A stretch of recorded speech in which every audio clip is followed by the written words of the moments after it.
नमो अरिहन्ताणं नमो सिद्धाणं नमो आयर्याणं नमो वज्रायाणं नमो लूये सवसाहुणम्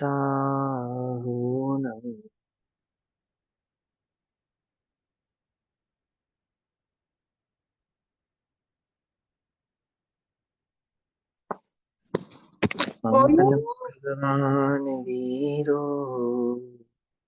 मङ्गलं गौतमो गणी मङ्गलं कुन्दकुन्दाद्यो जैनधर्मोऽस्तु मङ्गलम् सर्वमङ्गल्यमाङ्गल्यं सर्वकल्याणकारकम् प्रधानां सर्वधर्माणां जैनं जयतु सनातनम्।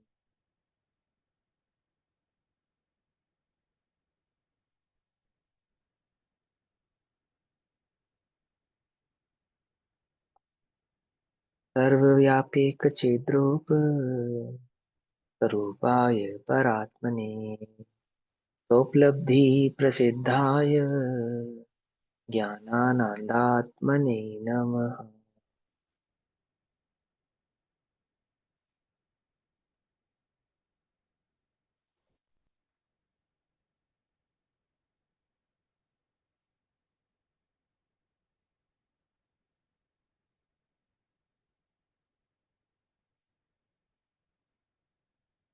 हमारी दोपहरकालीन कक्षा का विषय चल रहा है श्री प्रवचन सारजी प्रमागम। प्रवचन सारजी प्रमागम का स्वाध्याय हम सभी ज्ञान तत्व प्रज्ञापन अधिकार के अंतर्गत सुखाधिकार के आधार से कर रहे हैं और सुखाधिकार गाथा नंबर 62 की चर्चा चल रही है। गाथा नंबर 62, पेज नंबर 158। भाव क्या चल रहा है कि केवलियों को परमार्थिक सुख है और संसारियों को जो सुख है वो वास्तव में सुख नहीं है, सुखाभास मात्र है। ये भाव चल रहा है। गाथा पढ़ेंगे। नो सदहन्ति सौख्यम् सुहेषु परमं विगतघाणि दृढम् सुनिदुणते अभवा भव्वा वातन् पंडछन्ति घाति क्षीण है जिनके उनका सुख ही सर्व सुखों में श्रेष्ठ। और ऐसे सुख की जो श्रद्धा नहीं करते वे सब है अभव्य, किंतु अभव्य न श्रद्धा करते भव्य जनों को है श्रद्धे। है ना। भव्य जीव कैसे है? आसन्न भव्य और दूर भव्य। अर्थात भव्य तो आज श्रद्धा करेंगे, अभी श्रद्धा करेंगे, कुछ काल पर्यंत श्रद्धा करेंगे, परंतु अभव्य को तो ये कभी श्रद्धा होने ही नहीं वाली कि सुख तो केवल ज्ञान अतीन्द्रिय आनंद के साथ प्रकट होने वाला आनंद ही वास्तविक सुख है, अन्यथा सभी सुख सुख नहीं है। जो मंद कषाय आदि भाव को हम सुख समझते हैं वे सब सुख नहीं। इसी भाव को आचार्य जयसेन देव तात्पर्य वृत्ति गाथा नंबर 64, 64 नंबर की गाथा में कह रहे हैं। तात्पर्य वृत्ति टीका के आधार, पेज नंबर 159। टीका हमने पढ़ी थी। अब यहाँ यह अर्थ है। 160 नंबर के पेज पे आ जाइए सभी, है ना। आगे श्रद्धा करेंगे तत्पश्चात। 160 नंबर का पेज है, सेकंड पैराग्राफ, वहां से शुरू करते हैं। यहाँ कहते हैं, यहाँ यह अर्थ है। कहाँ क्या अर्थ है? कि जो आचार्य जयसेन देव कह रहे हैं उस भाव का वह अर्थ कर रहे हैं स्वयं से। यहाँ यह अर्थ है, मूल गाथा के आधार से ही और मूल टीका में ही यह अर्थ कर रहे हैं। मारने के लिए तलवार पकड़े हुए चोर के मरण के समान यद्यपि इंद्रिय सुख इष्ट नहीं है। ठीक है ना भाई, किसी चोर को मारने के लिए पकड़ लिया गया। अब उसको पांच इंद्रिय के कौन से विषय सुख दिए जाए कि उसको सुख की अनुभूति हो, या उसको सुखाभास हो, या सुख का भाव समझ में आए? तो किसी को नहीं हो सकता, क्योंकि उसको पता भी कुछ क्षण में मैं मरने वाला हूँ। है ना। अपनी स्थिति ऐसी होती है, जब जिस दिन अपना एग्जाम होता है ना, देखा अपने साथ पेपर देने जाते थे तो सुबह कितना भी बढ़िया मम्मी ने ब्रेकफास्ट बनाया हो, टेस्ट नहीं आता था उसमें। हाँ, उसमें सारा उपयोग कहाँ लगा रहता था भैया, एग्जाम अच्छा चला जाए किसी भी प्रकार, डर लगता रहता था अंदर में। हाँ, एग्जाम देकर आने के बाद फिर लगती थी जोर से भूख है। फिर जिसको मरना हो, निश्चित ही है, तलवार सामने दिख ही रही है, और उसे पांच इंद्रिय के कौन से विषय भोग दिए जाएं कि उसको ऐसा लगे कि हाँ चलो कुछ सुख तो मिला। ऐसा तो भाव नहीं होने वाला उसको, ऐसा तो भाषित नहीं होता। तो यहाँ यह अर्थ है कि मारने के लिए तलवार पकड़े हुए चोर के मरण के समान, यद्यपि इंद्रिय सुख इष्ट नहीं है, तथापि तलवार के स्थान पर, अब इसी तलवार के स्थान पर आप चारित्र मोह के उदय द्वारा, कौन से मोह के उदय द्वारा, चारित्र मोह के उदय के द्वारा, तो यहाँ सीधी सीधी सी बात है कि यहाँ इस शंका का समाधान कर रहे हैं कि एक सम्यक दृष्टि जीव है, हम भी तो उसको इंद्रिय सुखों के साथ प्रवृत्ति करते हुए देखते हैं, और उन सम्यक दृष्टि जीवों के इंद्रिय सुख तो होते ही हैं। और आप क्या कहते हो, तो सारे जगत में अज्ञानाचार्य कहते हैं, कहते नहीं कहते, काम दम मोक्ष दम चैव, आप कहते तो हो, जिसको संसार के भी सुख मिलते हैं और मोक्ष आदि का सुख भी प्राप्त होता है, तो संसार में सुख होता है तभी तो प्राप्त होता है, स्वर्ग आदि के, इंद्र आदि के, चक्रवर्ती आदि पदों पे सुख की प्राप्ति होती तो है, और सम्यक दृष्टि जीव ही तो बनते हैं। इंद्र चक्रवर्ती आदि कौन बनता है, कौन बनता है, इंद्र बनता है, चक्रवर्ती बनता है, सम्यक दृष्टि ही तो बनता है, या नहीं, मिथ्या दृष्टि बन जाता है, ये सम्यक दृष्टि बनता है, सभी सम्यक दृष्टि बनते होंगे, सभी सम्यक दृष्टि बनते, सभी नहीं बनते, अरे ये तो बड़ी पार्शलिटी हो गई। कितने समय, 50% समय दृष्टि तो बन ही जाती होंगे, 50% समय दृष्टि, 50% भी नहीं बनते। ये चक्रवर्ती के पद, श्रेष्ठ शलाका पुरुषों के पद जो होते हैं, ये निदान का फल होता है या सहज में ही ऐसा पुण्य बनता है उनको? ये तो सम्यक दृष्टियों के पद हैं, हमें तो सम्यक दृष्टियों को प्राप्त होने वाले पदों की बात चल रही है, जिसमें चक्रवर्ती पद है, इंद्र पद है, धरणेन्द्र आदि पद है, इनकी बात चल रही है ना। तीर्थंकर का पद भी इसी के अंदर जोड़ लो, आपको ऐसी बात नहीं है, तो सम्यक दृष्टि जीव को होता है ना, ये बात तो पक्की है ना।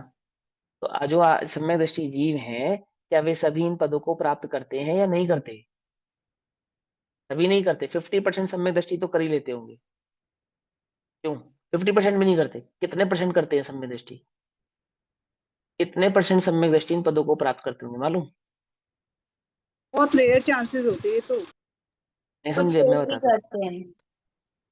तो जितने, सबकी संख्या जैसे लिमिटेड है। 6 महीना 8 समय में 608 जीव मोक्ष जाने हैं, और तीर्थंकर कितने हैं, 6 महीना 8 समय में, 608 समय में तीर्थंकर कितने हैं, 6 महीना 8 समय में तीर्थंकर कितने होंगे, हो भी सकते ना भी हो, समझना ध्यान से, एक कोड़ा कोड़ी माने 20 कोड़ा कोड़ी के कालक्रम में तीर्थंकर कितने होते हैं, 24, 24। 48, 24 48, भाई 20 कोड़ा कोड़ी के कालक्रम में 48 तीर्थंकर हो गए, 170 तीर्थंकर वैसे हो गए, एक एक कालक्रम के अपेक्षा से लगाते हैं हम भैया, है ना। चक्रवर्ती कितने होंगे, 24 नौ दुनिया, 12 24 चक्रवर्ती हो गए, और इंद्र कितने होंगे, 18 नहीं ये नहीं इंद्र, पता, एक नहीं ही इंद्र रहता की है बात इंद्र। नहीं कर, इंद्र की बात नहीं कर रही थी मैं, वो नारायण। हाँ इंद्र, हाँ इंद्र कितने रहते हैं, सेम 24। तो इंद्र रहता है एक, अलग अलग स्वर्गों के होते हैं ना भैया, 16 उनकी स्वर्गों उनको, के होते उन हैं। इंद्रों को काउंट ही नहीं करती, एक ही इंद्र, सोधर्म इंद्र की बात है यहाँ पे बस, अच्छा। बाकी सर्गों के इंद्रों की बात काउंटिंग नहीं है। और वो जो 16, वो जो सोधर्म इंद्र है ना एक, उसका जो काल है, उसका जो काल है वो कितना बड़ा काल है कि असंख्यात तीर्थंकर हो जाते हैं उसके एक इंद्र के काल में, मैंने कई तीर्थंकरों का वो जन्माभिषेक आदि आदि पांचों कल्याणक कर देता है। तो इंद्र का तो कोटा वैसे भी बहुत कम है, मैंने इंद्र का तो कोटा ये समझ लो कि सबसे कम कोटा तो इंद्र का है। समझे या नहीं समझे, जो अपने पास वैकेंसी है उस वैकेंसी में इंद्र का कोटा तो सबसे कम है, उसके बाद थोड़ा सा ज्यादा कोटा है वो किसका है, थोड़ा सा ज्यादा कोटा चक्रवर्तियों का है, और थोड़ा उससे ज्यादा कोटा वो तीर्थंकरों का है, उसके बाद सभी तो नहीं बनते, सभी को तो नहीं प्राप्त होते। तो तुम्हारे चित्त में ये जो प्रलोभन है ना, ये इंद्रिय सुख की भी प्राप्ति होती होगी या होती है, या इंद्रिय सुख सुख है, ये जो तुम्हारे चित्त में प्रलोभन है, इस प्रलोभन का निषेध करने के लिए आचार्य अमृतचंद्र देव, आचार्य कुंद कुंद देव ऐसा कह रहे हैं, क्या कह रहे हैं, वे ये कहते हैं, जैसे ना देवाचार्य टीका करके समझाते हैं कि तथापि आप तलवार के स्थान पर चारित्र मोहिनी कर्म के उदय को रखो। चारित्र मोहिनी कर्म का उदय कैसा है? तलवार के जैसा है। ठीक। द्वारा मोहित होता हुआ, अब उस जो जो सम्यक दृष्टि जीव को जो मोह का उदय है ना, वो मोह का उदय तो उस सम्यक दृष्टि से पूछो कैसा है। उस सम्यक दृष्टि के लिए वो जो चारित्र मोहिनी कर्म का उदय है, उस सम्यक दृष्टि जीव के लिए चारित्र मोह का कर्म का उदय तो एक तलवार के जैसा है। समझे आपने? ये बात समझे? उस तलवार को देख, यानी अपने चारित्र मोहिनी कर्म के उदय को देखकर सम्यक दृष्टि कैसा फील कर रहे हैं कि मानो कोई सर पे तलवार लेकर खड़ा है। ठीक। आगे, राग रहित अपने आत्मा के आश्रय से उत्पन्न सुख को प्राप्त नहीं करता हुआ। क्या कहा? आत्मा का सुख कैसा है? आत्मा का सुख तो राग रहित है। इसमें दर्शन मोह और चारित्र मोह दोनों का ही सद्भाव नहीं है। आत्मा की अनुभूति तो ऐसी है, और उस अनुभूति में क्या क्या है कि उस अनुभूति में ऐसा सुख है जो राग आदि भावों में है ही नहीं, वे तो सब दुख रूप है। अर्थात वह जो निराकुल सुख है, उस निराकुल सुख को प्राप्त नहीं करता हुआ वह सम्यक दृष्टि जीव चारित्र मोहिनी के कर्म के उदय को तलवार की भांति देखता हुआ। एक, यानी कि जो उसको पांच इंद्रिय विषय सेवन के परिणाम उत्पन्न हो रहे हैं, वे परिणाम उसको कैसे फील हो रहे हैं, कैसे लग रहे हैं?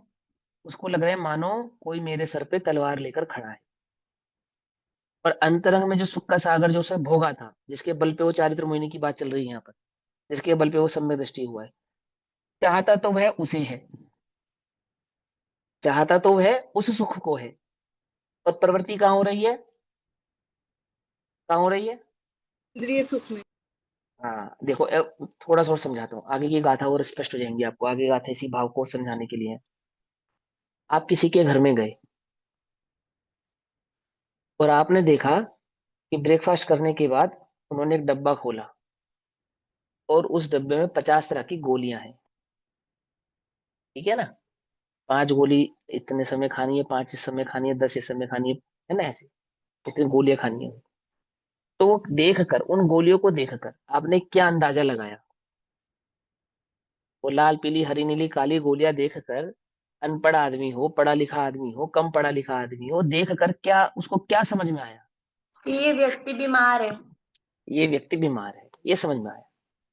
ये जो हरी पीली नाली काली पीली गोलियां खा रहा है ना, ये व्यक्ति बीमार है। बीमारी को क्या मानता है? वो सुख मानता है, दुख मानता है? दुख मानता है। दुख मानता है। जो बीमार है वो उसको सुख मानता है या दुख मानता है? दुख मानता है। वो भी दुख मानता है। आचार्य कहते हैं कि जब तुम पांच इंद्रिय के विषय सेवन देखते हो जगत के, तो तुम क्या अंदाजा लगाते हो? जिस पे ज्यादा परिग्रह होता है, जिस पे ज्यादा भोग विलास की वस्तुएं होती हैं, उनको देखकर तुम्हें वो क्या लगता है? वे दुखी लगते हैं या सुखी लगते हैं? होते तो दुखी हैं, बाहर से सुखी दिखाई देते हैं। तुम्हें क्या लगते हैं? तुम तो अपनी पूछो। ये शास्त्रीय भाषा का उत्तर मत दो, देखने में सुखी फिलोसॉफिकल लगते आंसर हैं। मत दो। हाँ, ये सुखी लगते हैं। कि हमें तो जगत में वो जीव सुखी दिखाई देता है जिसका घर बड़ा हो, गाड़ी बड़ी हो, बैंक बैलेंस बड़ा हो, भोग आदि की सामग्री जिसपे अधिक हो। ऐसा दिखता नहीं दिखता? वो कहते हैं कि सम्यक दृष्टि को तो वह भोग आदि की जो सामग्रियां हैं, चाहे वे अपने पास हैं चाहे जगत में कहीं भी हैं, वे तो उसे दुख रूप दिखाई देती हैं। वह तो उन पांच इंद्रिय की सामग्री आदि के एकत्रित होने पर, प्रकट होने पर ऐसा महसूस नहीं करता, ऐसी श्रद्धा नहीं करता कि ये जीव सुखी है। इससे तो उल्टा यह निर्णय हुआ, ओहो ये कितना दुखी है। इससे तो ये निर्णय होता है, सामग्री की अधिकता, पांच इंद्रिय के विषय भोग तो यह दर्शा रहे हैं इसका दुख कितना बड़ा है। सोचो ध्यान से, ये क्या कह रहे हैं? ये जो दृष्टि है ना आचार्य अमरचंद्र देव और जयसेन देव की, ये जैन परंपरा में अन्य आचार्यों ने नहीं दी। समझना, उल्टा नहीं पकड़ना, छल ग्रहण नहीं करना। अन्य आचार्यों को ये नहीं कह रहे कि उनको नहीं मालूम, पर जहां अन्य आचार्य वहां उसकी सामग्री के सुख के भाव गिना रहे थे या गिना रहे हैं, वहां आचार्य अमरचंद्र, आचार्य कुंदकुंद देव, आचार्य जयसेन देव कह रहे हैं पहले ये तो बताओ कि ज्यादा दवाइयां ये सुख की द्योतक है या दुख की द्योतक है? ये तो बतलाओ। ये जितना भोजन आदि करने की आसक्ति का परिणाम है और प्राप्ति भी है, अथवा जितने पांच इंद्रिय विषय को सेवन करने का परिणाम है और इनकी प्राप्ति भी है, इसी से तो ये निश्चित हो रहा है कि ये दुखी है, इससे सुखी है, ये कैसे निश्चित करा तुमने? समझ में आती है बात, नहीं समझ में आती? 96,000 रानियां हैं और मेरी एक रानी है, तो ज्यादा दुखी कौन है? नहीं समझे? मैं सारा दिन में एक गोली खाता हूँ, वो सारा दिन में 96 गोलियां खाता है, तो ज्यादा बीमार कौन है? नहीं समझ में आई बात? ये कह रहे हैं वो कह रहे हैं वो सम्यक दृष्टि है, उसकी बात छोड़ो तुम, कि तुमको वो सम्यक दृष्टि है, वो तो सुखी है और ये दुखी है, आदि आदि। हम तो ये कह रहे हैं कि भोग की प्रवृत्ति जिसकी ज्यादा होगी वो ज्यादा दुखी होगा या ज्यादा सुखी होगा?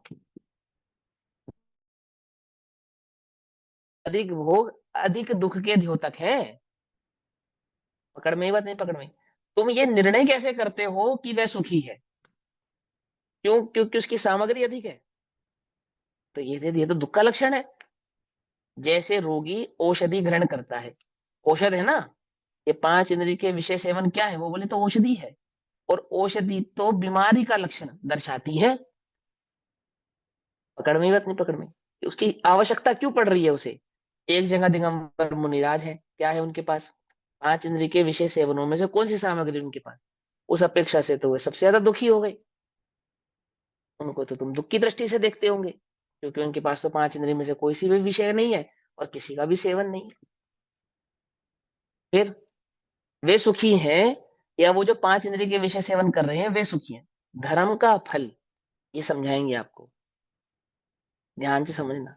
धर्म का फल पांच इंद्रिय के विषय सेवन की प्राप्ति हो जाना, ये नहीं है। तो क्या है?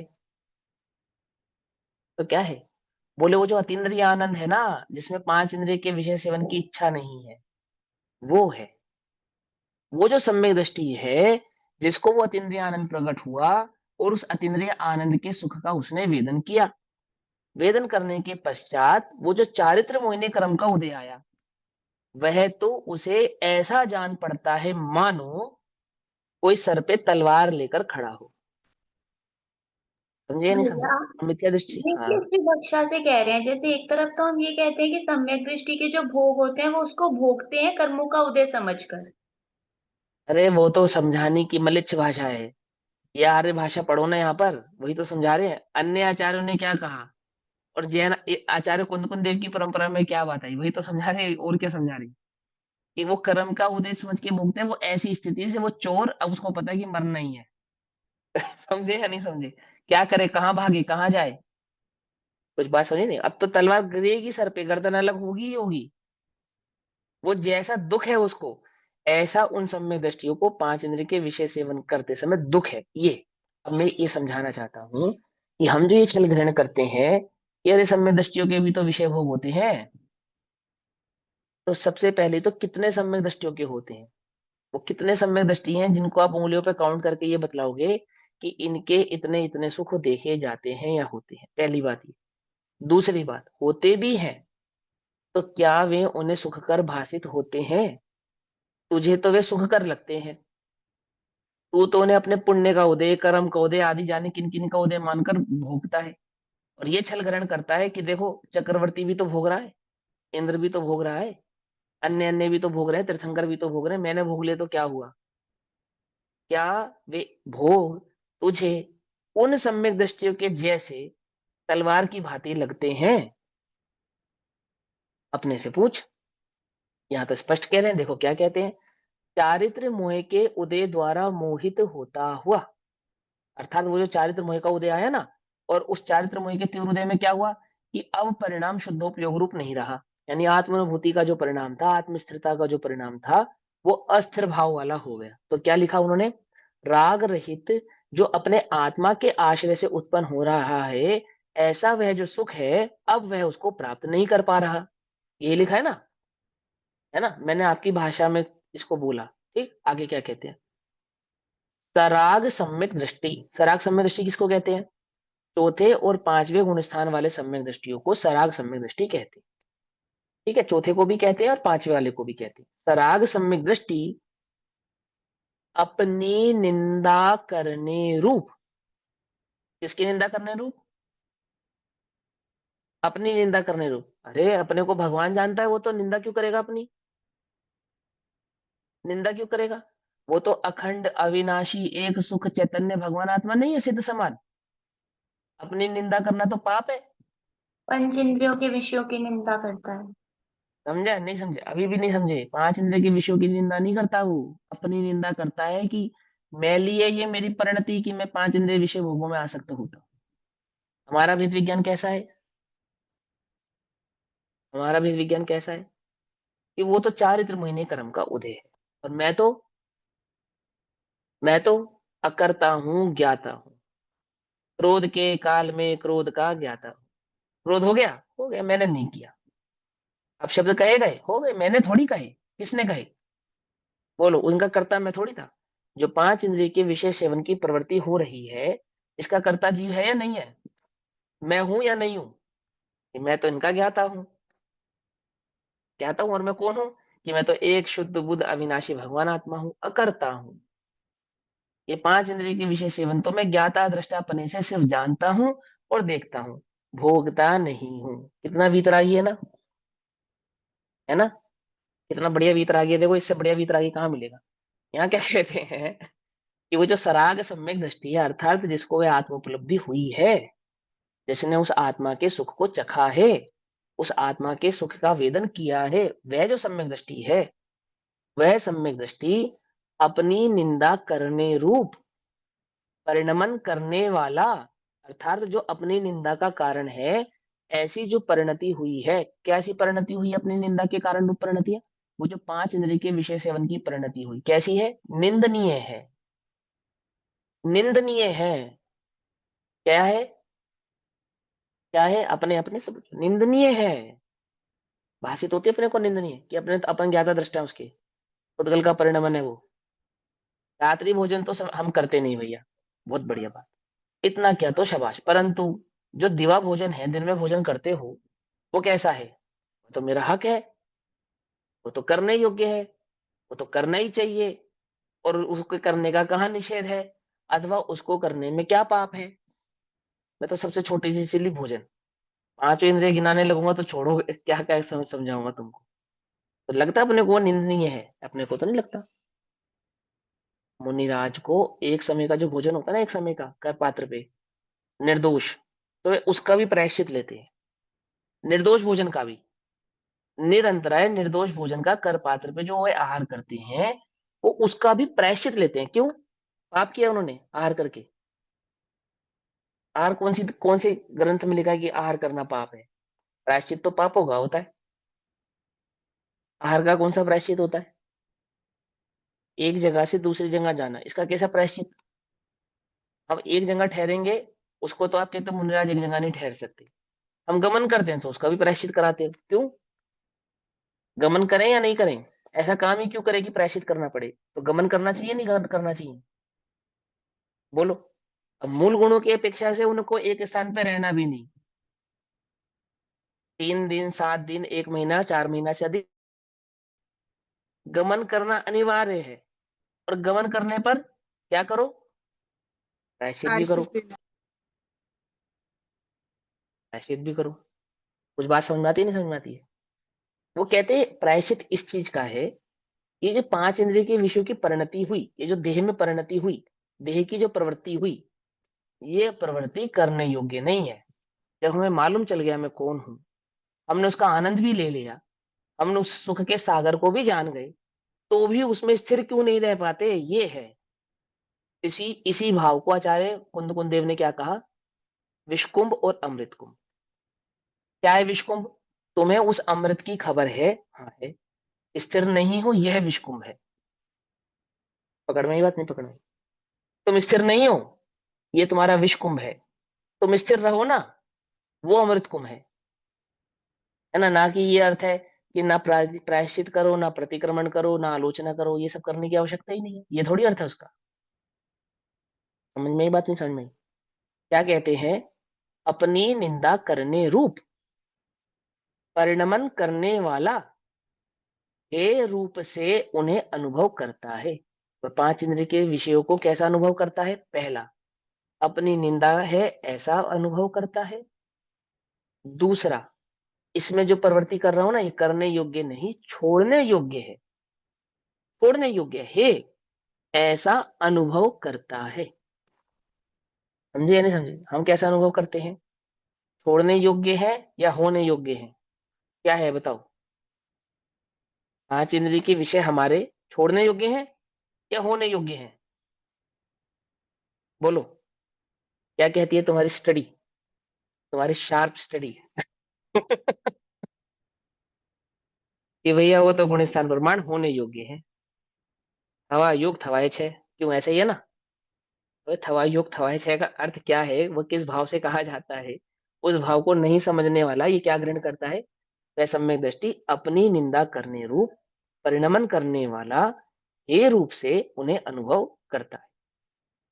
और जो वीतराग सम्यक दृष्टि, वीतराग सम्यक दृष्टि कौन है? वीतराग सम्यक दृष्टि मुनिराज है। ठीक, अब मुनिराज की सुनो, वीतराग सम्यक दृष्टियों की सुनो। ये तो सरागी सम्यक दृष्टियों की बात है कि जो सराग रूप प्रवृत्ति कर रहे हैं, उन्हें उस राग की प्रवृत्ति कैसी लगती है? मानो कोई सर पे तलवार लेके खड़ा है। ये अच्छी बात नहीं है, निंदनीय है और छोड़ने योग्य। हम तो निंदा भी करने को तैयार नहीं है। हम निंदा तो क्या करेंगे, स्वीकारने को ही तैयार नहीं कि ये निंदनीय है। क्या अभी तो हम यही स्वीकारने को तैयार नहीं ना? अनछना पानी तो निंदनीय है, और छना पानी क्या? तो समझ में आई बात नहीं समझ में? अमर्यादित भोजन तो निंदनीय ही है, परंतु अटपैरा भोजन, वो ये कह रहे हैं ऐसा। पर स्त्री तो सेवन करने योग्य नहीं है, परंतु स्वस्थ्री। हम्म, 5 इंद्रिय के विषय अमर्यादित तो सेवन करने ही नहीं चाहिए, परंतु मर्यादित, मर्यादित वो कह रहे हैं निंदनीय है। ऐसा वह सम्यक दृष्टि क्या करता है? अनुभव करता है। अनुभव करता है माने समझते हो? ऊपर ऊपर से कि मैं तो ज्ञाता दृष्टा हूं, इनका भोगता नहीं हूं, ऐसा नहीं। अंदर में उसको खेद बरत रहा है, ये क्या कर रहा हूं मैं, ऐसा लग रहा है उसे। कुछ बात समझ में आती है नहीं आती? कि नहीं, वो तो सुख के सागर में डोल रहा है भैया। आहा, आत्मा ही आत्मा दिख रहा है उसे, तो भोग भोगते समय भी आत्मा ही दिखाई दे रहा है उसे। भोग भोगते समय चुभ रहा है उसे वो भोग। ये समझो आप, आत्मा वात्मा नहीं, चुभन होती है उसे, दुख है अनुभव। हे भाव से क्या करता है उनका? अनुभव करता है। समझे नहीं समझे? आगे क्या कहते हैं? और जो वीतराग सम्यक दृष्टि शुद्धोपयोगी हैं, उनके लिए उदाहरण सुनो, कितना प्यारा उदाहरण दिया। वे जो मुनिराज हैं, उनको मछली के पृथ्वी पर गमन करने के समान, अथवा अग्नि में प्रवेश के समान, दो बातें कही उन्होंने। क्या कहा? वे मुनिराजों को कैसा महसूस होता है? वे जो 7वें 8वें गुण स्थान वाले शुद्धोपयोगी मुनिराज हैं, वीतराग सम्यक दृष्टि कौन से? वो जो शुद्धोपयोगी सम्यक दृष्टि, अथवा वो 7वें आदि गुण स्थानों में प्रवृत्ति करने वाले जो मुनिराज हैं, वे कदाचित जब छठे आदि गुण स्थानों में आते हैं तो उन्हें कैसा महसूस होता है, कैसा अनुभव करते हैं, कैसा फील करते हैं? क्वेश्चन है ना, कि मुनिराजों को कैसे पता चलता है कि अभी छठा है और 7वां, चौथा है और 5वां? जैसे जैसे गुण स्थान घटता है, वैसे वैसे वेदना बढ़ती है, आकुलता बढ़ती है। क्या है उस आकुलता का लक्षण? बोले वो जो वीतराग सम्यक दृष्टि मुनिराज हैं, जो शुद्धोपयोगी हैं, उनकी दशा ऐसी है मानो किसी मछली को जल से निकालकर रेत पे रख दिया जाए। तो जिस मछली को रेत ही अंगार के समान भासित होती है, उसी मछली को यदि वास्तव में अंगार पे रख दिया जाए तो कैसा उसको महसूस होता होगा? क्या फील करती होगी, क्या अनुभव करती होगी? ये बात कौन कह रहे हैं? ये स्वयं जो उस शुद्धोपयोग की प्रवृत्ति करने वाले मुनिराज हैं, वे स्वयं इस बात को कह रहे हैं कि ये जो सराग सम्यक दृष्टि है, इनकी दशा को तुम कोई बहुत बढ़िया दशा मत समझो। अरे ये जो वीतरागी सम्यक दृष्टि जी है, ऐसे हम मुनिराज भी जब निर्विकार शुद्धोपयोगी मुनिराज भी मछली के पृथ्वी पर गमन करने के समान, अथवा अग्नि में प्रवेश के समान, निर्विकार शुद्धात्मा के सुख से चयुत होना भी दुख रूप प्रतिभासित होता है। उस आत्मा को तुमने जान लिया, पहचान लिया, इतने शुद्ध बुद्ध ऐसा भगवान आत्मा है, उसका अनुभव नहीं होना अथवा उसकी स्थिरता नहीं होना, उन सम्यक दृष्टि सरागी और वीतरागी मुनिराजों को कैसी भाषित होती है? दुख रूप प्रतिभासित होता है। अभी तो हम तो क्या है, समय दृष्टि तो सदैव सुखी है, नहीं नहीं, युद्ध करता हुआ भी सुखी है भैया, वो तो सुख का ही अनुभव कर रहा है, युद्ध करता हुआ दुख का अनुभव कर रहा है वो। हाँ, सुख जानता है वो श्रद्धा की अपेक्षा से, हम ऐसा ही कथन करते हैं। लेकिन वास्तविक स्थिति उसकी कैसी है? अनुभव, अनुभव जानते हो ना किसको कहते हैं? ऐसे उसके उसके माइंड में चल रहा है, ऐसा ऐसा नहीं, अनुभव कर रहा है। जैसे अब अपना हाथ जल जाए, हम कैसा अनुभव करते हैं? ऊपर ऊपर से। भेद विज्ञान तो करते हैं ऊपर ऊपर से, और जलन अनुभव करते हैं अंदर से। क्या समझे? नहीं, अपना हाथ जल जाए गलती से, तो भेद विज्ञान तो क्या करते हैं? नहीं मैं शरीर नहीं हूं, मैं देह नहीं हूं। ये तो ऊपर ऊपर से करते हैं। और अंदर से क्या महसूस करते हैं? दर्द हो रहा है, दुख हो रहा है, जल गया, ध्यान रखना चाहिए था, मेरे कर्म का उदय है। ऐसा करते हैं ना। ये जो कर्म के उदय का विचार कर रहा है, ये तेरे दुख का ही तो नहीं होता क्या? ये तो दर्शा रहा है कि तू कितना दुखी है, तभी तो कर्म के उदय का विचार करना पड़ रहा है। समझे? सम्यक दृष्टि जीव कर्म की उल्टा नहीं पकड़ना। देखो भैया मेरी बात समझना ध्यान से। वो जो वीतरागी चारित्र वाले मुनिराज होते हैं ना, वे कर्म के उदय का विचार नहीं करती। कर्म के उदय का विचार ही दुख रूप है। समझे? ये तो मलेच्छ जीवों को समझाने के लिए कहते हैं। वे तो स्वतंत्रता का अनुभव करते हैं, कर्म आदि के उदय के अपेक्षाओं का अनुभव नहीं करते कि कर्म के उदय के कारण मैं दुखी हूं, या कर्म पे दृष्टि गई, दृष्टि जाना ही दुख का कार्य होता क्या? ये तो दुखी दर्शा रहा है तुम्हारे चित्त का, कि तुम्हें कहीं ना कहीं ये स्वीकार हुआ है कि मैं दुखी हूं, और बस तुम आरोप उस व्यक्ति पे न लगा के कर्म के उदय पे लगा रहे हो। आरोपित तो कर ही रहे हो ना। तुमने स्व को नहीं, पर को नहीं करा तो स्व को कर लिया, अथवा कर्म के उदय को कर दिया। समझ में आई बात? नहीं समझ में? भैया यहाँ क्या कहते हैं? हाँ भैया एक ये वाला प्रश्न है, जैसे वीतरागी सम्यक दृष्टि है ना, ये सातवें गुण स्थानवर्ती जीव है। जब ये शुद्धोपयोग से च्युत हुए और छठवें गुण स्थान में आए, तब इनको ऐसा भाषित होता है। ये उसकी बात कर हाँ छठवें सातवें। हाँ, और क्या? हाँ और क्या, उसी की तो बात कर रहे हैं। इसका मतलब और ये है कि जब आचार्य अमरचंद्र देव, आचार्य कुंदकुंद देव, आचार्य जयसेन देव ये ग्रंथ, ये गाथा, ये टीका लिख रहे हैं, तो वो ऐसा महसूस कर रहे हैं जैसा इसमें लिख रहे हैं। कैसा महसूस कर रहे हैं? मानो किसी मछली को अंगार पे रख दिया हो, ऐसा फील हो रहा है उनको। क्योंकि वे कहाँ है? वो शुद्धोपयोग से च्युत अर्थात छूटे हुए हैं। ऐसा क्या? समझे या नहीं समझे? श्लोकार्थ। समता रूपी सुख को भोगने वाले मनुष्य को समता से च्युत होना भी बुरा लगता है। ये तो साधारण सी बात है कि जिसकी मंद कषाय हो, और कोई जीव मंद कषाय की प्रवृत्ति करता हो, बहुत ज्यादा तीव्र क्रोध आदि मान आदि की उसकी प्रवृत्ति ना हो, और किसी कारण से कदाचित उसको एकदम से गुस्सा आ जाए, अथवा कदाचित उसकी कोई कषाय तीव्र हो जाए, तो उसको वह कषाय का होना अच्छा नहीं लगता, उसको बुरा लगता है कि मैंने ऐसा क्यों किया। एक साधारण समताधारी मनुष्य का ये लक्षण है। ऐसा जगत में है ना, कि जो थोड़े सॉफ्ट पोलाइट नेचर वाले जीव होते हैं, वो कदाचित किसी कारण से गुस्सा कर जाएं, तो उन्हें बाद में बड़ा खेद होता है, नहीं मुझे ऐसा नहीं करना चाहिए था, ये गलत हो गया, ये सही नहीं है। कई बार मम्मी पापा बच्चों को पीट देते हैं, तो बाद में फील करते हैं कि यार इतनी भी कोई बड़ी बात नहीं थी कि उसको पीट दिया हमने, है ना? ऐसा लगता है ना उन्हें भी, तो अंदर में लगता है। ये तो एक सामान्य सज्जन पुरुष को भी महसूस होता है। तो क्या कहते हैं? समता रूपी सुख को भोगने वाले जो मनुष्य हैं, समता से च्युत होने पर भी उन्हें बुरा लगता है। तब जो पंचेंद्रिय विषय भोगों की इच्छा की तो बात ही क्या है। समझे? ये बात नहीं समझे? जिन्हें आत्मा का अनुभव हो रहा है, और वे आत्मा की अनुभूति से च्युत हो गए, तो मात्र आत्मानुभूति से च्युत होने पर ही बुरा लग रहा है, जिन्हें अच्छा नहीं लग रहा। ऐसे छठे गुण स्थान की प्रवृत्ति ही अच्छी नहीं लग रही। उपदेश करना, भेद का चिंतन करना, भेदात्मक चिंतन करना, अथवा ग्रंथादि का लेखन आदि करना, यही नहीं अच्छा लग रहा। तो कल्पना तो करो उनको भोगों की प्रवृत्ति कैसी लगेगी। वे तो कषायों की और अधिक तीव्रता की सूचक हैं। उससे तो कषायों की और तीव्रता समझ में आ रही है। 28 मूल गुण आदि में ही नहीं अच्छा लग रहा, तो जो पांच इंद्रिय के विषय भोगों की प्रवृत्ति है वो कैसी लगती होगी। इच्छा की तो बात ही क्या, पांच इंद्रिय के विषयों की इच्छा की तो बात ही क्या, अर्थात वे तो बुरे लगेंगे ही। जैसे मछलियों को जमीन भी जलाती है, पर फिर अग्नि के अंगारों की बात ही क्या, अर्थात वे तो उसे जलाएंगे, इस प्रकार अभेद नय से माने एक स्थिरता भाव रूप, एक कंटिन्यूटी में एक अभेद भाव से, एक आत्मानुभूति से च्युत नहीं होने वाला जो भाव है, अभेद नय से केवल ज्ञान को ही सुख कहा गया है। अर्थात सुख उस शुद्धोपयोग से अलग अथवा उस केवल ज्ञान से अलग, अतीन्द्रिय ज्ञान से अलग और कुछ भी नहीं है। समझे बात? ऐसे कथन की मुख्यता से 4 गाथाओं के द्वारा चौथा स्थल पूर्ण होता है।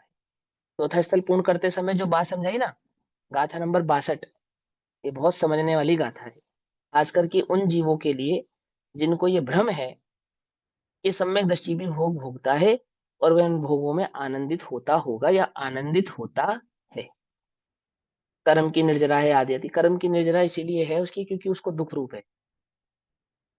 जिन्हें सुख रूप लगती है उनकी निर्जरा नहीं होती, उन्हें तो आश्रव होता है। क्या कहा? समझ में आई बात? नहीं समझ में आई? आगे क्या कहते हैं?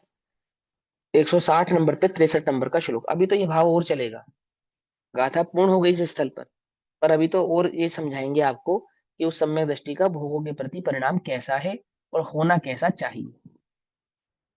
ठीक है ना? समझो।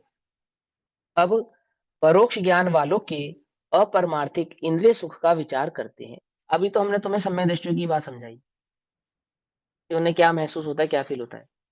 अब हम तुम्हें ये बतलाते हैं, अब इस बात पे हम विश्लेषण करते हैं, विचार विमर्श करते हैं आपसे इस बात का कि जो परोक्ष ज्ञान वाले हैं, अर्थात जो मतिश्रुत आदि की प्रवृत्ति करने वाले जीव हैं, अतीन्द्रिय आनंद का जो सेवन नहीं कर रहे हैं या अतीन्द्रिय ज्ञान में स्थिर नहीं है, परोक्ष ज्ञान वाले, अपारमार्थिक जो वास्तव में सुखी नहीं है, जिनको सुख की संज्ञा भी नहीं है, तुम ही उन्हें भ्रम से सुख कह रहे हो, तो हमें भी उनको सुख कहकर पुकारना पड़ रहा है।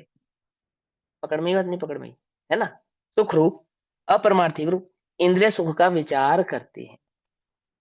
इसका विचार कर कर देखते हैं, क्या विचार करते हैं। मणुआसुरामरिंदा अहिदत्तुदा इंद्रियेहियं सहजेहिं असहन्ता तम दुःखम रमन्ति विषयेषु रम्येषु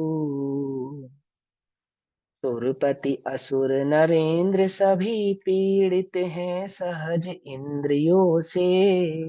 पीड़ित हैं ये, इनकी जो दवाइयां है ना, ये रोग दर्शा रही हैं। इनके ये जो भोग है ना, भोग, ये इनका दुख दर्शा रहे हैं। जिसकी जितनी ज्यादा भोगों की प्रवृत्ति, उसका वह उतना बड़ा दुख है। ये समझ में आ रहा है कि कहां से तुमने निकाल कर कल्पना की कि इंद्र सुखी है, चक्रवर्ती सुखी है, नारायण सुखी है, अथवा या सुरेंद्र आदि सुखी है। ये तो इनका साम्राज्य, इनका वैभव, इनकी भोग्य सामग्री तो इनकी दुख की परिचय कराने वाली है। और तुमने क्या परिचय निकाला इनसे? तुमने तो जगत में ये परिचय निकाला हो ये तो बहुत सुखी है। कैसे निर्णय किया तुमने बहुत सुख का? उसकी भोग आदि की सामग्रियों को देखकर। तो निर्गंध दिगंबर मुझे तुम्हें कैसे दिखाई देते हैं? ईमानदारी से अंतरंग में कैसे दिखाई देते हैं? कि जिन्हें भोग आदि सुख दिखाई देते हैं, उन्हें वे दिगंबर मुनिराज सुखी कैसे दिखाई दे सकते हैं?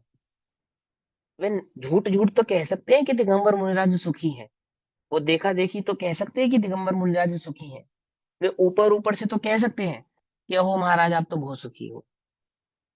पर वास्तव में तो उसे वे भोग आदि की सामग्री ही सुखकर भासित होती है।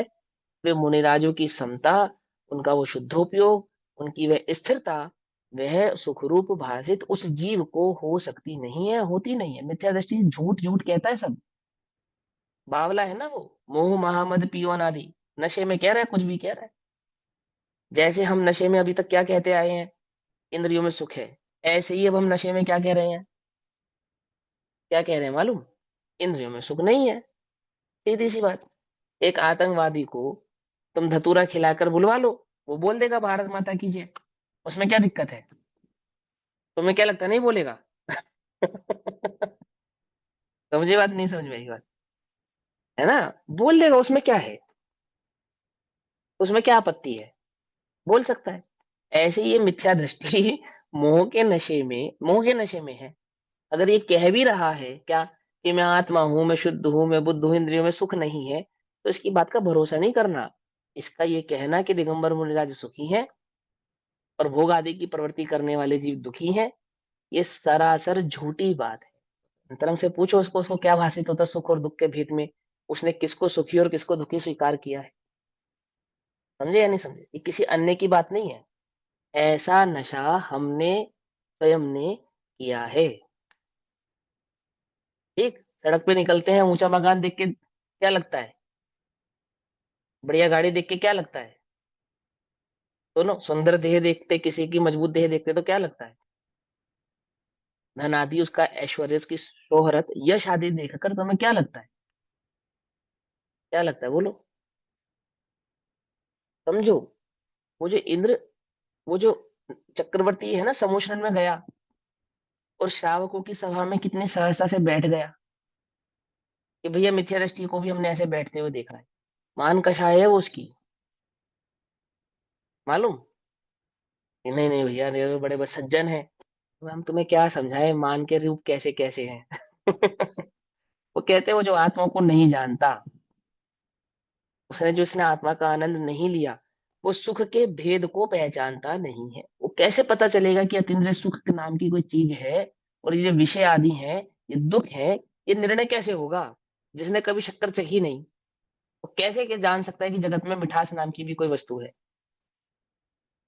कैसे निर्णय करेगा। वह देखा देखी कह तो सकता है मिठास है, मिठास है, पर कैसी है, साइनेट कैसा है, कैसा है साइनेट का स्वाद, मीठा है कोई जगत में बताने वाला, है कोई जो उसको हैंड्स प्रूफ कर सके कि भैया ये साइनेट का ये स्वाद होता है। पढ़ाइए ना बताने उसकी से तुम्हें खाली स्थिति, निकल लेता है। बताने निकल जाता है ही नहीं कोई जगत में। अब कोई दावा करे, क्या दावा करे, मिथ्या ऋषि की तो ऐसी स्थिति कि वो दावा कर रहा है कि आत्मा में सुख है, समझे या नहीं समझे, और इंद्रियों में सुख नहीं है। उसकी ऐसी स्थिति है जैसे कोई जगत में ये दावा करे कि मैं साइनेट के स्वाद को जानता हूँ। जानता ही नहीं जानता, सबको समझ में आ रहा है, सबको समझ में आ रहा है। सारे ज्ञानी जान पा रहे हैं इस बात को भली प्रकार से कि किस में सुख मान रहा है, किस में नहीं मान। उस पर चोट कर रहे हैं आचार्य देव, क्या कहते हैं, वो कहते हैं सुरपति असुर नरेंद्र सभी पीड़ित है सहज इंद्रियों से, सह न सके वह यह दुख इससे, रम्य विषय में है रमते। जैसे वो मछली पानी के बिना तड़पती है, तो ये दर्शा रहा है कि पानी नहीं मिलेगा तो मर जाएगी, इसलिए पानी में जाती है। ऐसे ही सम्यक दृष्टि आदि जीव, इसी इसी प्रकार ये इंद्र आदि जीव, अहिमेंद्र आदि जीव, चक्रवर्ती आदि, इनके भोगों की प्रवृत्ति तो दिखला रही है वो ये कितने दुखी हैं। यदि ये प्राप्त नहीं हुए ये भोग इन्हें, तो इनकी क्या दशा होगी। क्या समझ में बात नहीं समझ में? ये चक्रवर्ती पद यदि प्राप्त नहीं रहता है, 96,000 आदमियों का संयोग नहीं मिलता है, ये जा रहे हैं ना, ये क्यों जा रहे हैं ऐसे ही बस वीतराग भाव से। वीतराग भाव से तो मुनिराज भी जा सकते हैं, फिर जा सकते हैं नहीं जा सकते बोलो। वीतराग भाव से तो 5 इंद्रिय के विषयों को मुनिराज भी भोग सकते हैं फिर तो, क्योंकि वो तो वीतरागी है। पुरुषार्थ सिद्धि उपाय में क्या सिद्धि करी, ऐसा नहीं होता है। वो पुरुषार्थ सिद्धि उपाय जो लगता है ना, ये चरणान्यों का ग्रंथ है। ये क्या कह रहे हैं यहाँ पे, ये सुनो आप, परमागम में क्या कह रहे हैं आपसे, प्रवचन सार में ऐसे ये तो दिखा ही रहा है, जो 5 इंद्रिय की प्रवृत्ति है, ये तो इसके अंतरंग के दुख को ही दिखा रही है। ये प्रवृत्ति बिना दुख के हो सकती नहीं है, ये प्रवृत्ति बिना खेद के हो सकती नहीं है, बिना कषायों की हो सकती नहीं है। चाहे वे चक्रवर्ती की हो, चाहे वे इंद्र की हो, चाहे नरेंद्र की हो, चाहे किसी की हो, भले ही वे समय दृष्टि है, पर उनकी ये प्रवृत्ति क्या दिखा रही है, सह न सके वह वे यह दुख है, इससे रम्य विषयों में है रमते, इसलिए रमणीक लगने वाले विषयों में रमते हैं, क्योंकि नहीं रमना उन्हें दुख कर लगता है। आई बात समझ में? तो किसकी द्योतक हुई, दुख की तो द्योतक हुई। प्यास लग रही है, पानी नहीं मिल रहा, अब तुम्हारा पानी पीना क्या दर्शा रहा है, पानी प्यास से संबंधित दुख का ही तो द्योतक है। तुम्हें प्यास ना हो, कोई जबरदस्ती पानी पिलाए, पीते हो, मान सम्मान के लिए होठों से लगा लिए एक घूंट बस, इतना तो करा, और पीते हो क्या? लेकिन एक गिलास भर के तुम गट गट गट गट पानी पी गए, तो समझ में आया इससे कि अरे भैया तुम तो बहुत प्यासे थे, यही तो है ना। वो जो पानी को पीने की लोलुपता और पानी के पीने की अधिकता, सेवन, उससे क्या समझ में आ रहा है? क्या समझ में आ रहा है? उसके प्यास से संबंधित दुख, यही तो समझ में आ रहा है ना, या कुछ और समझ में आ रहा है? ऐसे वो कह रहे हैं वो पांच इंद्रिय की विषयों की रमणता, तो वो पांच इंद्रिय विषयों की रमणता से विषय संबंधित दुख उसको है, ये समझ में आ रहा है, दुखी है, दुख है इसलिए तो जा रहे हैं, दुख नहीं होता तो क्यों जाते? मुनिराज तो नहीं जाते, मुनिराज तो नहीं जाते, क्यों? आदिनाथ भगवान के समक्ष सभी राजा पहुंचे, कोई अपनी कन्या लेकर गया, कोई घोड़ा गाड़ी लेकर गया, कोई वस्त्र लेकर गया, मुनि आदिनाथ के समक्ष बड़ा प्रथम युग, और क्या कहने लगे कि आप ये ग्रहण कर लीजिए, आप ऐसे नगन घूमते हैं, हमें अच्छा नहीं लगता, है ना, आप क्यों रूठ गए हैं, आप मेरी पुत्री से विवाह कर लीजिए, मेरा साम्राज्य ले लीजिए, ये सब दे रहे थे उनके समक्ष, तो वीतराग भाव से ग्रहण कर लेते, कर लेते नहीं कर लेते? हम भी तो कर लेते वीतराग भाव से ग्रहण, आपका लिफाफा वीतराग भाव से ग्रहण नहीं कर लेते हैं? अरे भैया, ये ग्रहण करना तेरे अंतरंग के राग को दर्शा रहा है।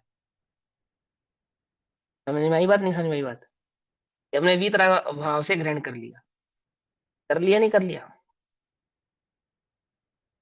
क्या कहते हैं? भैया, ये ऊपर की हाँ गाथा में ये कहा था कि सराग सम्यक दृष्टि अपनी निंदा करने को परिणमन करने वाला हे रूप से अनुभव करता है। अब हाँ इसमें कह रहे हैं कि वो इंद्रियों में विषयासक्त होता है क्योंकि वो दुख इसका सह नहीं सकता, इसलिए उनमें रम्य करता है। हाँ, वो और यही तो दुख, वो- ये दुख है, ये विचार रहा है ना, तुम्हें लग रहा है कि पांच इंद्रिय के विषय तुम्हें दुख कर लगते हैं, सुख कर लगते हैं? मिथ्या दृष्टि पांच इंद्रिय विषयों का सेवन सुख कर जानकर करता है, मिथ्या दृष्टि पांच इंद्रियों का विषय सेवन कर रहा है उसको दुख कर जानकर कि अरे मुझे वेदना हो रही है, दुख रूप है, छोड़ने योग्य, मैं छोड़ नहीं पा रहा, तभी तो तलवार जैसा लग रहा है उसे, चारित्र त्रिमोहिनी कर्म को दे। हमें तो क्या है, नहीं, पांच पर इंद्रिय फिर विषयों भी की एक तो उसमें हुई रम्य इच्छा। करते हैं, उसमें ये कह रहे हैं ना कि हाँ विषयों में रम्य करते हैं। हाँ, रमण कर रहे हैं ना, दुख है उनका ये, यही तो समझा रहे हैं, और क्या समझा रहे हैं? कि कोई कहे कि वो तो वीतराग भाव से भोग रहे हैं उसको, वो बोले नहीं ये तो उसके अंतरंग का दुख दिखा रहा है, वे सुख का वेदन नहीं कर रहे हैं, वे दुख का वेदन कर रहे हैं, इसीलिए भोग रहे हैं। समझ में आ रही बात, नहीं समझ में आ रही? यही तो समझने वाली बात है, हम पांच इंद्रिय के विषय का सेवन करते हैं, ठीक, तो दुख जान के करते हैं या सुख जान के करते हैं, दो स्थितियां हैं क्या? एक तो पहला, दुख जानकर करते हैं, ओ सॉरी, सुख जानकर करते हैं, पहला तो ये, और कदाचित सुख की प्राप्ति नहीं हो तो नए नए उपाय करते हैं कि किसी प्रकार से इनसे सुख की प्राप्ति हो जाए। क्या कहा? कुछ नया प्रकार का बनाओ, क्यों? कि वह जिह्वा, रसना इंद्री, वो पुराना खा खा कर, एक जैसा खा खा कर क्या हो गई है? बोर हो गई है। कुछ बात समझ में आई? आज हम क्या करते हैं, कहीं बाहर चलते हैं, तो ये क्या कर रहा है, वो जो सुख कर लगने वाला रसना इंद्रिय का स्वाद है, तो उसे भी बदल बदल कर इसलिए करना चाहता है कि जिसमें रुचि थी उसको और रुचिपूर्ण बनाना चाहता है। पकड़ में आ रही बात, नहीं पकड़ में आ रही है? समझ में आ रही है? अब वही काम सम्यक दृष्टि कर रहा है, हम करते हैं उसी काम को सुख बुद्धि से, और मिथ्या दृष्टि कह रहा है यही तो मेरा दुख है कि मैं इसे छूट नहीं पा रहा। पकड़ में आई बात? हमारा दुख क्या है कि हमें प्राप्त नहीं हो रहे उसका दुख क्या है कि मैं छूट नहीं पा रहा।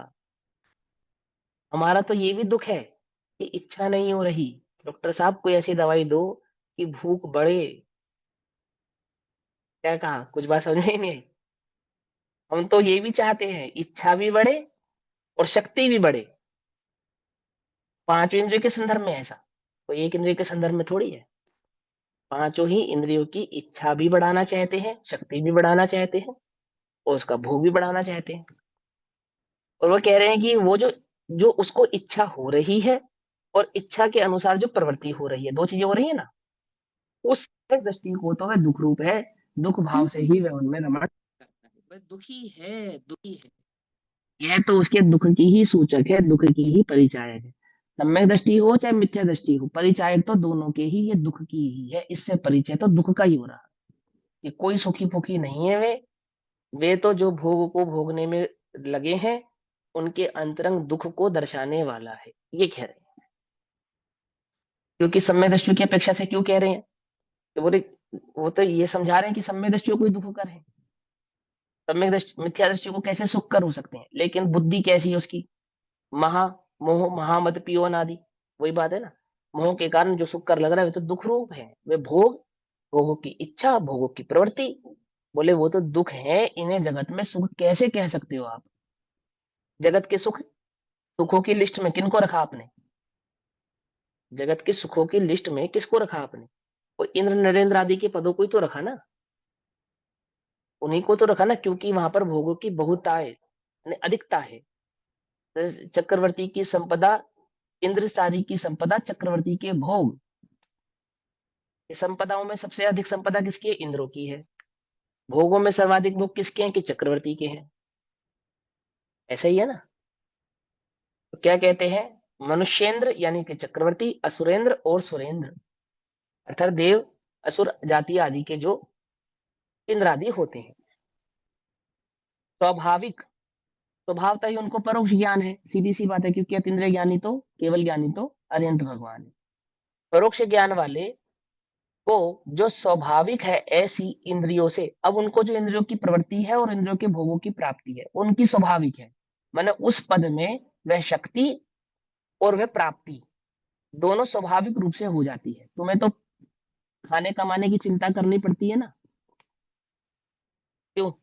या नहीं करनी पड़ती? उन्हें नहीं करनी पड़ती, ये कह रहे हैं। उन्हें तो स्वाभाविक प्राप्त हो जाती है। तुम्हें तो अपने भोग आदि की सामग्री को एकत्रित करना पड़ता है ना, चूज भी करना पड़ता है ना।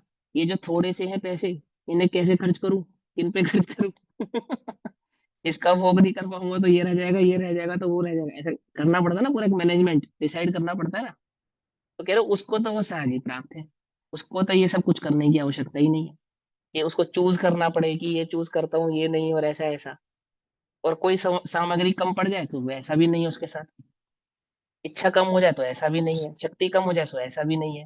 ना इंद्र के साथ ऐसा है, ना चक्रवर्ती के साथ ऐसा है।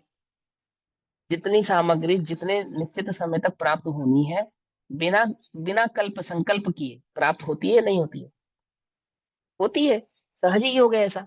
अब नारायण वो चक्रवर्ती को चक्र रत्न की प्राप्ति होती है, तो कैसे होती है? कहाँ जाता है उसके लिए? वो कौन सा मंत्र जाप करता है, कौन सा विधान करता है? चक्र रत्न प्राप्त होने के पश्चात देव आदि पूजा करता है। चक्र रत्न की प्राप्ति हो इसके लिए कौन सी पूजा विधान करता है? कुछ बात समझ में नहीं करता है? सहज ही हो जाती है ना। आयुधशाला में प्रकट हो गया जी, आपको चक्र रत्न प्रकट हुआ है, साथ में ये 9 रत्न और प्रकट हुए हैं, सहज ही प्रकट हो जाते हैं।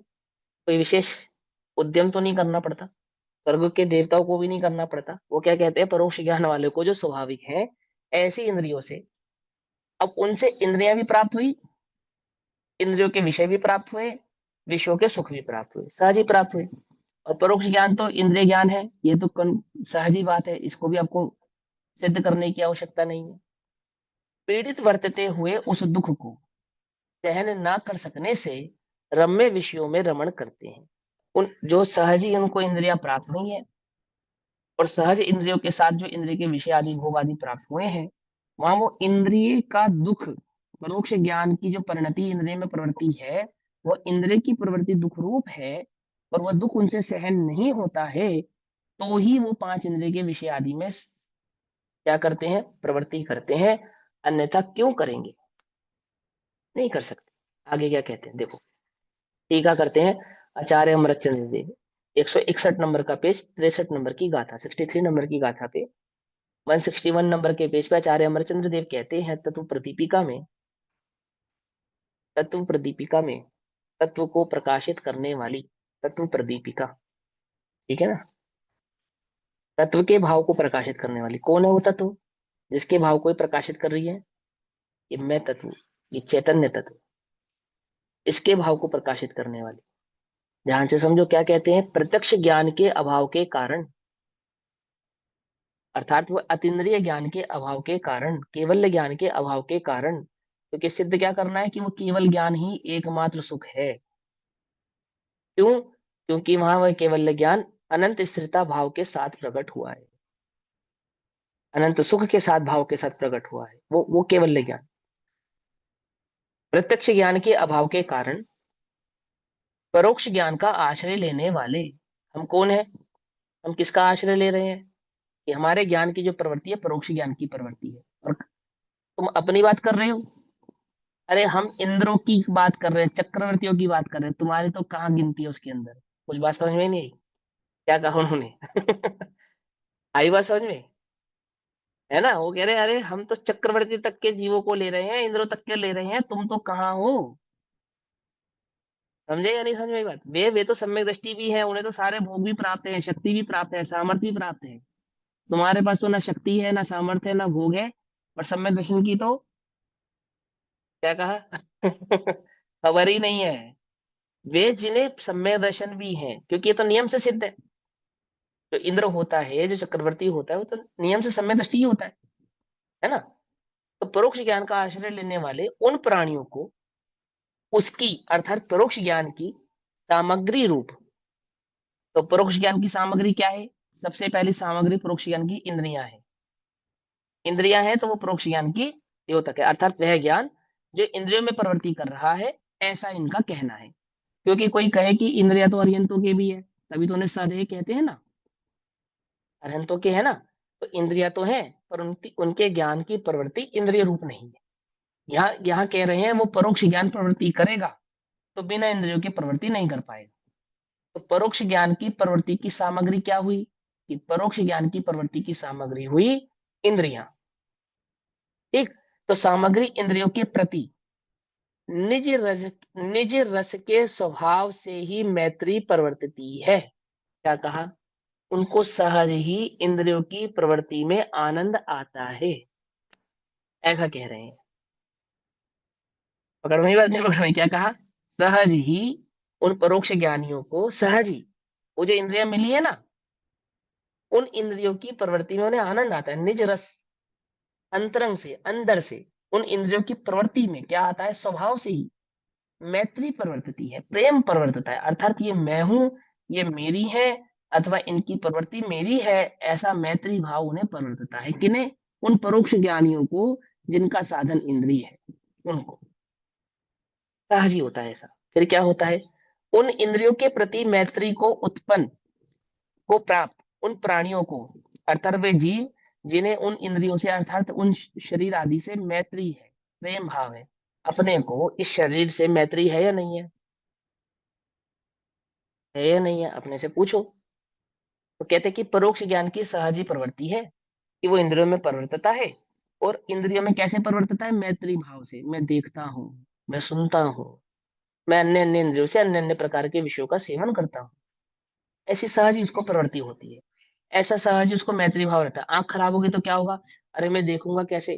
तो आंख की रक्षा करता है, कान की रक्षा करता है, शरीर की रक्षा करता है। मैत्री भाव है ना, मैत्री भाव, मैत्री भाव है ना। प्राणियों को उदय प्राप्त महामोह रूपी काल अग्नि ने ग्रास बना लिया है। अंतिम बात, बाकी चर्चा हम कल करेंगे। क्या कहते हैं? उनकी जो प्रवृत्ति है, उनकी जो मैत्री है, वो कैसी है? ओहो, आचार्य कहते हैं उदय प्राप्त महामोह रूपी काल अग्नि। समझे नहीं समझे? काल माने समय, घंटा, घड़ी। काल माने मृत्यु। समझे? यह काल का अर्थ है मृत्यु। वह ऐसी अग्नि जो मरण की तरफ ले जा रही है, जो मृत्यु का बनकर आई है, ग्रसित करने, ग्रहण करने, मृत्यु के रूप में उसको ग्रहण करने आई है। ऐसा वो जो महामोह है भाई, बस महामोह, महामोह रूपी अग्नि ने ग्रास बना लिया है। माने मोह कैसा है? वो जैसे मृत्यु अपना ग्रास बना लेती है ना, ऐसे उस मोह ने क्या कर दिया है उसको, उस उस प्रत्यक्ष परोक्ष ज्ञान वाले, इंद्रियों से मैत्री रखने वाले जीव को ग्रासित, ग्रसित कर लिया। अर्थात वो मोह की प्रवृत्ति में लीन हो गया है, मोही हो गया है, ऐसा कह रहे हैं। इसलिए तप्त लोहे के गोले की भांति, जैसे गर्म किया हुआ लोहे का गोला पानी को शीघ्र सोख लेता है, अत्यंत तृष्णा उत्पन्न हुई है उसको भोगों की। जैसे जैसे गर्म लोहे को पानी पानी को सोख लेता ना, ऐसे ऐसे भोगों की इच्छा कैसी है कि मैं पांचों इंद्रियों के विषयों का सेवन किस प्रकार से कर लूं, जिस प्रकार से गर्म लोहे ने पानी का सेवन कर लिया है, ऐसा। समझे? बाकी चर्चा समय अनुसार करेंगे। ओम नमः सिद्धेभ्यः।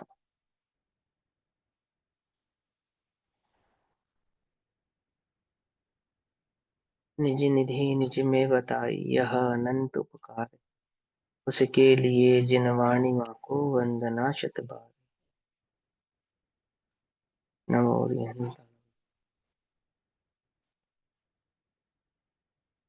नमो